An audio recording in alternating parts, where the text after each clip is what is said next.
4 humanitarian aid workers are now facing up to 6 months in prison for entering an Arizona wilderness preserve without permits and leaving food and water for those crossing the desert. The verdict came after the first of several trials for volunteers with the Tucson-based humanitarian aid group No More Deaths. Cronkite News reporter Lillian Donahue has been following this story since it first broke last year and has the latest. Lillian? Thank you. This is a verdict more than a year in the making. Now, groups like No More Deaths say that criminalization of humanitarian aid along the border is nothing new.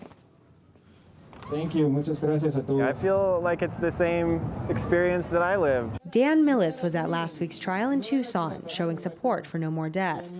He was convicted by the same judge in 2008 of a littering charge for his humanitarian aid work. Millis was eventually acquitted and says he's confident that the same could happen for those who were convicted Friday. They should keep at it, and they should rest assured that what they're doing is the right thing to do. The 4 women found guilty are among 9 No More Deaths volunteers charged with federal misdemeanors that range from driving without a permit to leaving personal property behind in the Cabeza Prieto Wildlife Refuge in southwest Arizona.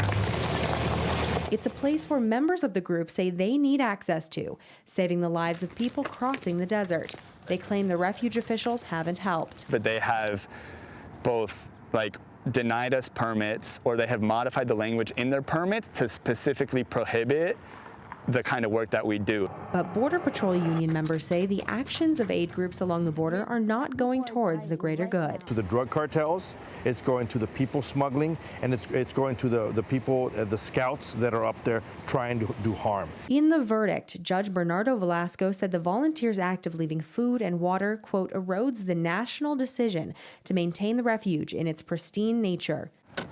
Despite this, the group members say they plan on continuing their work along the border while challenging their charges. We have some confidence that ultimately justice will be done in this case.